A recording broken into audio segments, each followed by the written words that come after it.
Tales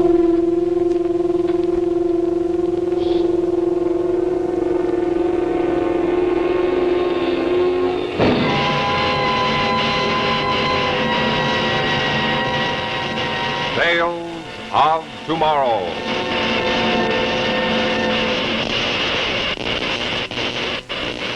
Presented by Chrysler Watch Bands. Can Pearl Harbor happen again? Tonight, we present Sneak Attack, starring Zachary Scott. Hello, I'm Ann Russell, and speaking as a woman, I'd like to talk to you about men. I know how hard it is to find a man a Christmas gift he really likes, something different. That's why I'd like to suggest an idea to you. Now just look at this. Look closely, for this is really 3 gifts in one. It's Chrysler's Christmas star. And first, it's a gay Christmas ornament to hang on his tree, just like this. Then, second, well, take a look inside. It's a Chrysler tie clip and cufflink set. Just the kind of fine jewelry he'll be proud to wear. Third, after he takes out the jewelry, he'll use the star box as a smart picture frame on his desk or his dresser. Yes, this is really an extra special gift because it's 3 gifts in one. This is just one of the sets you can give. Chrysler's Your Signet set of cufflinks and tie holder, personalized with his initials, only $13.50. And here's another personalized gift for men. Chrysler's Your Signet, the world's only personalized watch band. Like the jewelry, this brilliant band features his initials. No other watch band is so completely personal, so exclusively his. And for a lady's gift, there's an exquisite feminine version of Chrysler's Your Signet watch band with her personal monogram. Best of all, these exclusive Chrysler watch bands cost no more than many bands without initials. Only $9.95 for the ladies, and for men, only $11.95. So, this Christmas, give your Signet jewelry by Chrysler. It's the personal way to say Merry Christmas. And now, Chrysler presents Sneak Attack, starring Zachary Scott. The year, 1960. The place, a hospital room somewhere on foreign soil.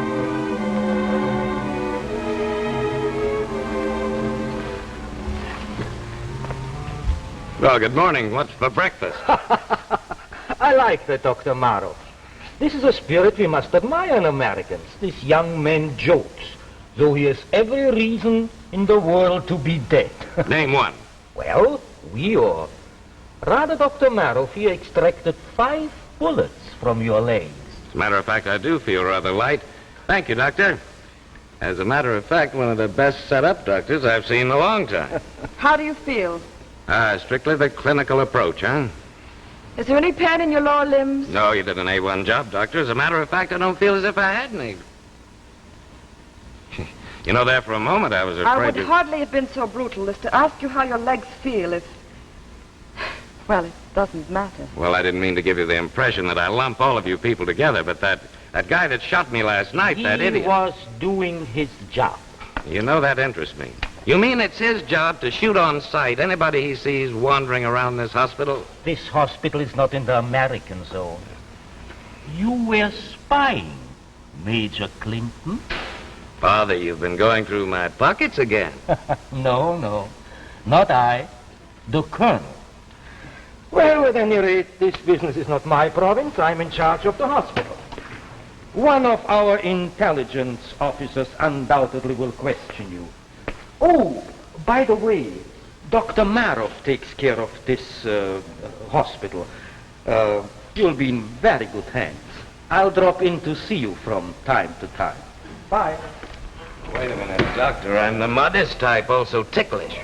They briefed you well, even to the so-called American sense of humor. They briefed me. May I come in, Doctor? Good morning, Major. Feeling better, I hope? Doctor, would I be permitted to have a few words with our American visitor? Of course, Colonel. I felt so sorry, Major, when I heard about your accident. But you see, you crossed the border without a pass and at night. Now, what are you looking for? Philosophically? Well, eternal peace. I hope that our countries could get together and iron out their difficulties without recourse to war. Come now. For spying, of course. What did you hope to find? Whatever you were trying to hide. I take it at present you would rather not talk, huh? Oh, Colonel, you can't keep me a prisoner here. We're not at war. Oh, you are so right. You see, there is a problem. No doubt we cannot keep you a prisoner, but we cannot move you either. Oh, it might be fatal to you and me. But don't worry too much, Major. I will be back and we will talk some more.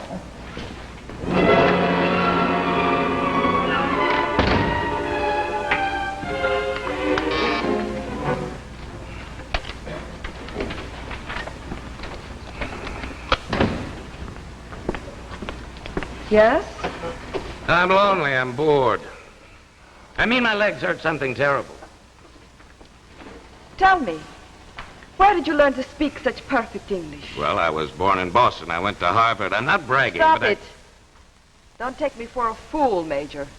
Or whatever your rank is in our army. Tell me, why did our intelligence send you here? You're intelligent? Which one of us is suspect? Me? Dr. Kamras, the colonel? Are you kidding? So that's where all this double talk is coming from. You think I'm one of your own intelligence officers? My friend, if you were not one of us, you would now be dead.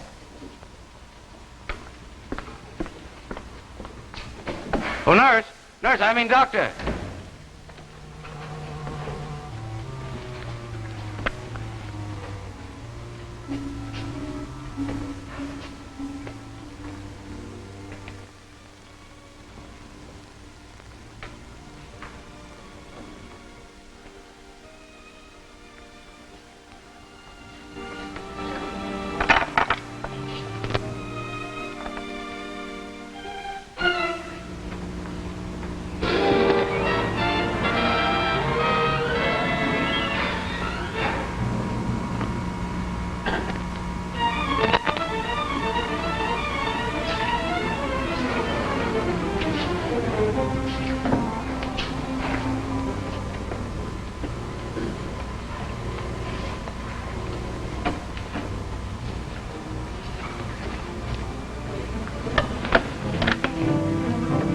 Please, that hurts.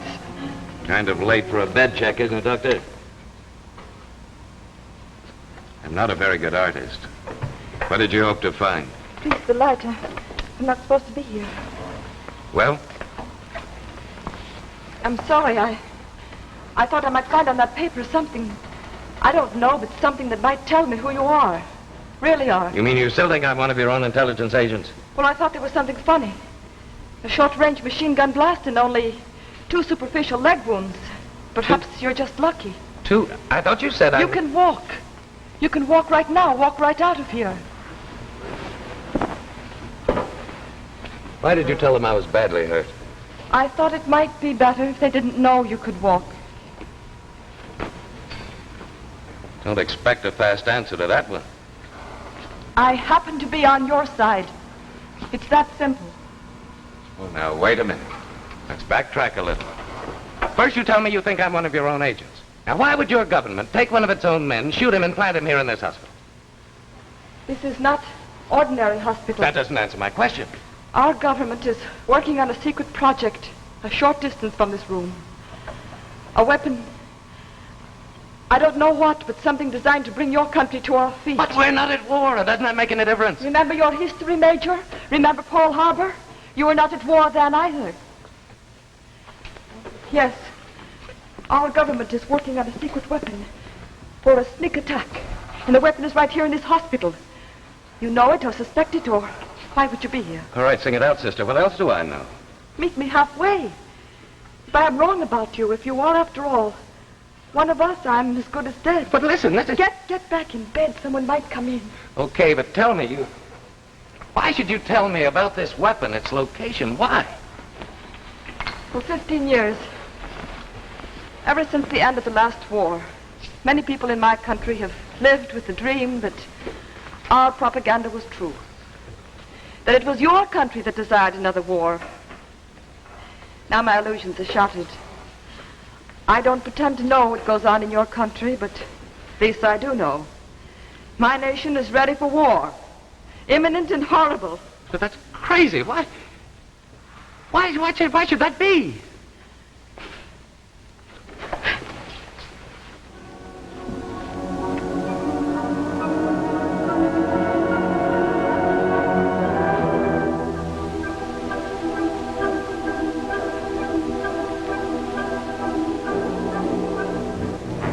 In another corner of the world, our corner, in American cities like New York, Boston, Chicago, Denver, Los Angeles, the skies were suddenly darkened by dozens of planes bearing American markings, and yet alien, ominous, sweeping like giant birds to land on and dominate airfields in every major American city. Planes without pilots, silent, sealed planes guided by robots. From? Yes, that was the question. Guided by robot from where? And for what terrible purpose?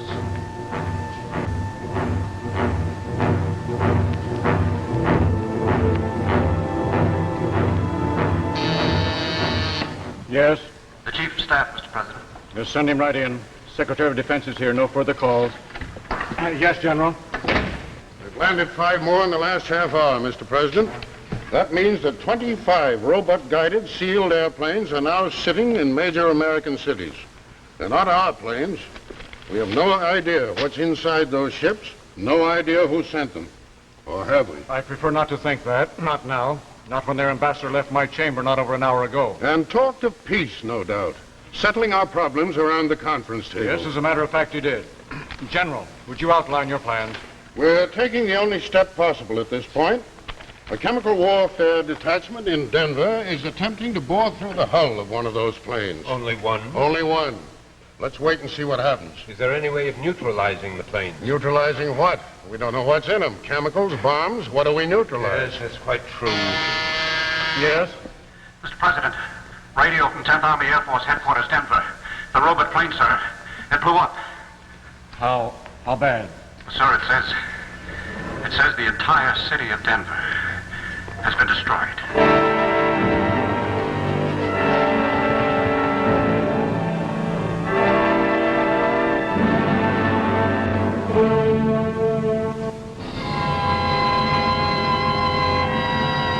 Well, after that, our own everyday problems may seem rather small, but you and I know that we still worry about them.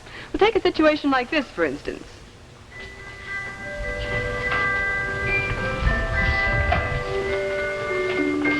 My, I really look smart tonight. You may look smart, but you certainly don't act very bright. Oh, don't be so nasty. Just because I can't think of what to give Mother for Christmas. Well, you probably end up giving her the same old thing, just as you did last year, and the year before, and the year before that. Oh, don't be so superior. Why don't you make a suggestion? Well, I was just waiting for a chance.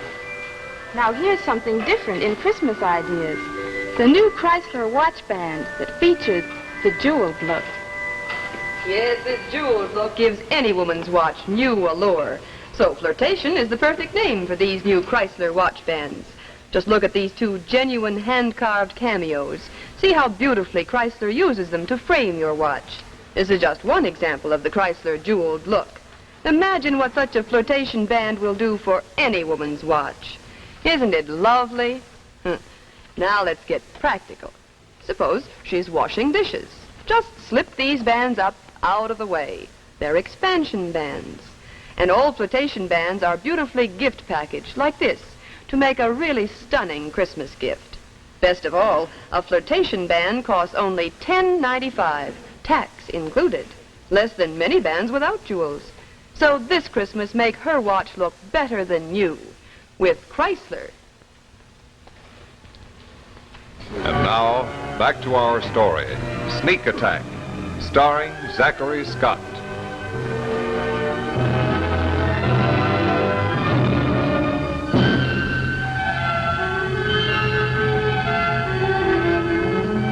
Cabinet and Congress are still in session. Denver, Colorado, leveled by the blast, is under a state of martial law. The city is a wasteland. 46,000 deaths, hundreds of thousands of injured. The homeless are uncountable. It has been concluded that it was the attempt to drill inside the plane's fuselage which set off the explosion. Meanwhile, the deadly planes sit on airfields in 25 of our major American cities, sit there ominously, waiting, watching, untouchable, until the inevitable question is answered. Who sent them and why? Well, I thought I heard voices. I thought I should check. I'm sorry, Dr. Comras. As you did, I was passing by and I thought I would look in on the Major. Yes, quite all right, I understand. I won't insult your intelligence, Doctor. I don't know. There is no excuse for this kind of conduct. I suppose you will find it necessary to report to me. If you were thinking I would report to the Colonel, put that from your mind. I find no sinister political implications in a kiss. I would, however, keep my door open. And perhaps, Doctor, not overstay your visit. The Colonel is hardly so broad-minded. Was he bluffing? I don't think so. He's a man of science. Politics are not in his world. You mean he doesn't even know what's going on here? He knows the Army has taken over the hospital and is working on some kind of secret project, but he hasn't the vaguest idea or interest in what it is, so long as they don't interfere with his work. You know, that kiss was smart thinking, quick timing. Thank you. Now let's forget it. You're welcome, but I won't promise to forget it. I take it you trust me now, Major? I think I do. Good. I'm having lunch with the Colonel on one of his aides. I should know more tomorrow. Good night. Good night.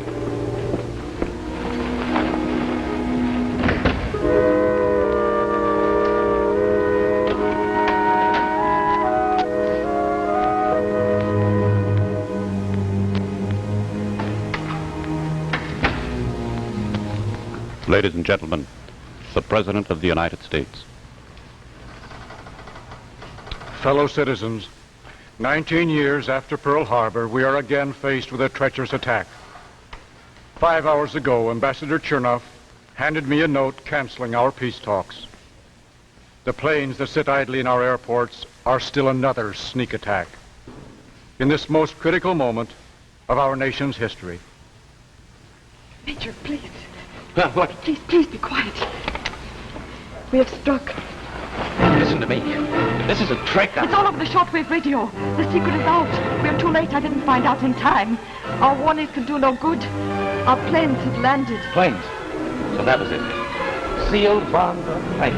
How did you know? On the shortwave they said something like You that. asked me why I'd been snooping around. I knew that your country was working on a super heterodyne bomb. That bomb was supposed to have a central explosive unit. That means they could place those bombs anywhere in the world and explode them simultaneously from within your country. You mean it's here? It is right here, then. How much time have we got? Your country was given 4 hours to surrender or be blown apart. 4 hours? 4 hours from when? We have exactly 1 hour left. My shoes. Help me find my shoes. They were impounded with the rest of your clothes. But where? I don't remember. Let me think. The Colonel, one of his aides took them, perhaps in the Colonel's office. Listen to me. Get my right shoe. Get it, even if the Colonel himself is wearing it. But get it. Yes, I will try. You try hard. Yes, I will.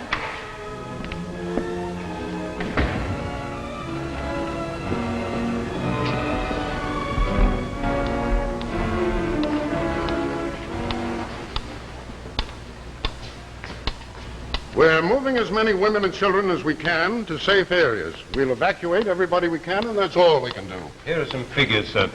Assuming that the blasts are comparable to the one in Denver, we've got to expect 15 million dead, 80% of our industries shattered, and 65% of our land leveled. We are well aware of that. Now, what are you trying to say? Well, these figures say it for me, Mr. President. We're powerless. Why, we can't even launch a counterattack. The moment one of our planes leaves the ground, they'll blast us to bits. Now, we can do nothing now but give up. Not while we've 55 minutes. And let us use it and use it well, gentlemen. Now, Fred, what about the Roentgen detectors? Well, we've been trying that for over 12 hours. The hull seems impervious to hard radiation. Professor Jenkins' delta waves? Still trying. That, so far, is our best bet. If it's a heterodyne bomb, and what else can it be, the delta wave should do the trick. But the professor has said it'll take over 2 more hours to neutralize those planes. And we have less than 1 hour. Have you asked their ambassador for an extension of time? Said he would have to check with his government. Then I take it, sir, you mean to see this thing through to its last minute? What would you do? I told you, Mr. President. Why, they've got a gun at our back. If we attempt to move... The alternative, hand our country over to them. Live with a perpetual gun at our back. No, Mr. Secretary, I don't see that we have an alternative. You can't mean that, Mr. President. I think I do. 55 minutes to doom. 55 minutes to slavery.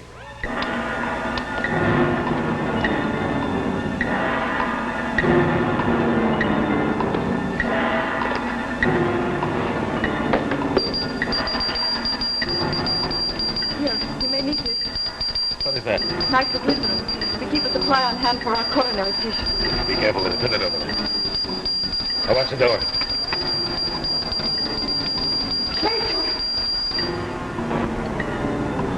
What do you make of it, Fred? It's our code, all right. It's unquestionably authentic. And if it is? General, let's be realistic. We have 15 minutes. Do you propose to sit back and hope that one of our agents behind enemy lines is in a position to stop them? Here is his message. Don't give up. At bomb site, and we'll stop it. I know. How? Does he say how? And besides, the message was cut off suddenly in mid-sentence. Even if it is authentic, he's stopped, thwarted as we are now. They'll only grant us that extension of time. 1 hour. We can neutralize those planes. Are you sure of that? I'm certain. We've checked every possibility. It can only be that those planes are loaded with heterodyne bombs. The professor's delta wave machine is the perfect defense. In 1 hour, those waves will have broken up the molecular structure of the bombs and rendered them impotent. We can only stall them off for 1 hour. Yes? Ambassador Cerner to the President of Shortwave, sir. Put him on. Sir, he said there was no need to talk to you, just a message. Yes? Quote, sir, no extension. Answer demanded by 7 p.m. your time. End quote, sir. Well, Mr. President, I implore you. Fred, that intelligence agent, what's his record? Oh, pretty average. Major Ray Clinton, North Bergen, New Jersey. Been with Army Intelligence for 5 years, in Europe 3. He's done some good work. Mr. President, you don't mean to tell me you're counting on one man to save the nation? I'm counting on nothing. We've done everything we can at this end. I said once, I see no alternative. We can't hand the enemy our country.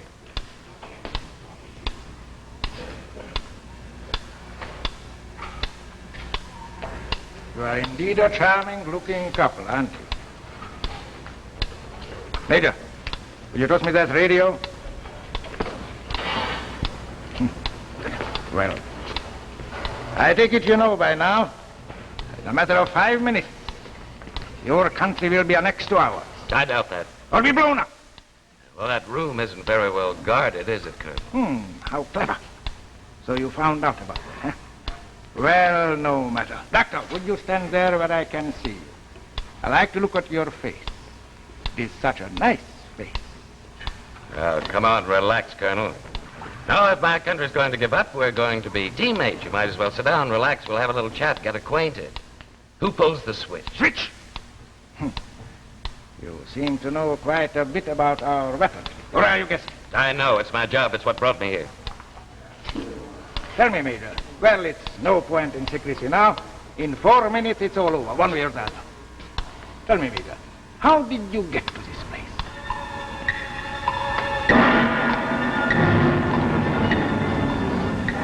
Fred, did you tell me that agent, this major, did you tell me that he's a good man? Yes, sir. He has a fair record. Colonel Thompson told me he did some pretty good work in Italy. Headed up the intelligence unit in Naples. He was a newspaper reporter before he joined up. We've done everything humanly possible here. Fred, do you think there's a possibility that he...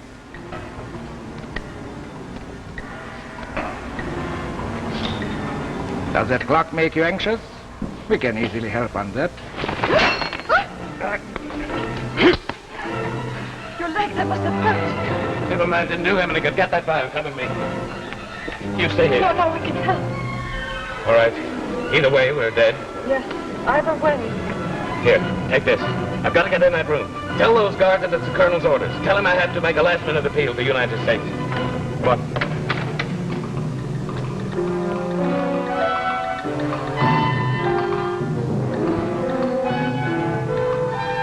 They won't be back inside. Just the broadcast. Colonel Capek's orders.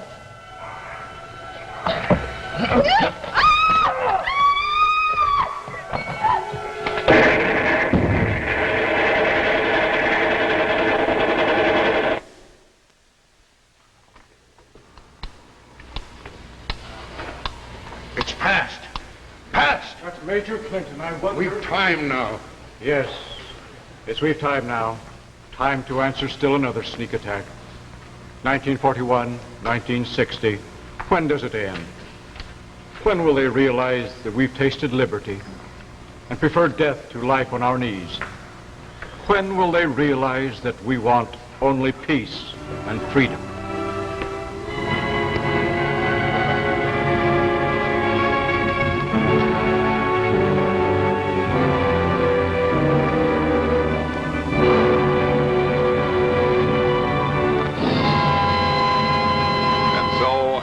Our tale of tomorrow.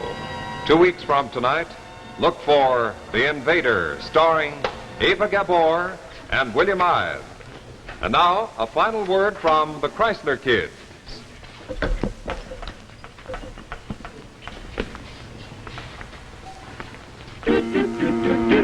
Jack Chrysler. Jack Chrysler. On my hand. On your hand. Initial just for me, and so it's my band. It's your band. It's Chrysler. It's Chrysler. For me too. For you too. Makes your watch look better than new. Quality, style, and value too. For the best band in the land. It's Chrysler.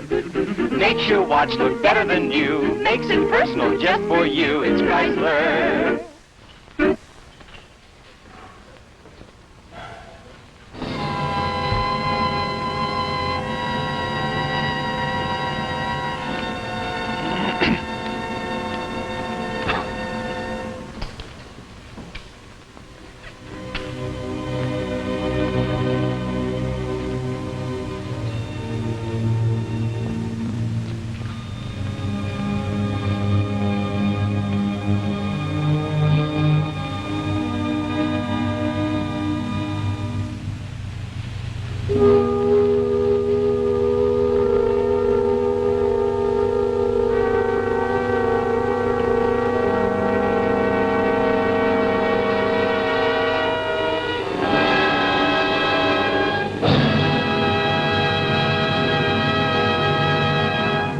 By Larry Aldrich and Varden Petit.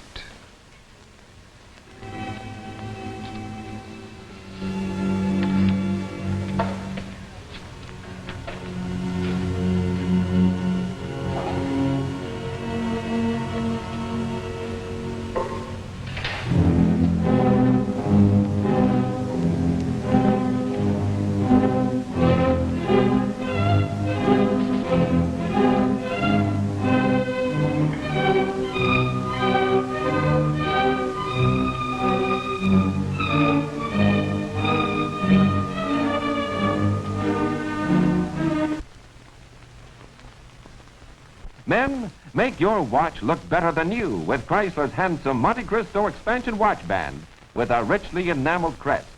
And ladies, see how Chrysler's new flirtation watch band adds jeweled beauty to your watch. Remember, look for Jacques Chrysler at your jeweler. It's the name that means quality in watch bands. What was the new terror on the ocean floor? Join us 2 weeks from tonight when Chrysler brings you The Invader, starring Ava Gabor and William Ives. Another adventure in Tales of Tomorrow. The preceding program, originally telecast by ABC in New York, has come to you by special video recording. This is ABC, the American Broadcasting Company.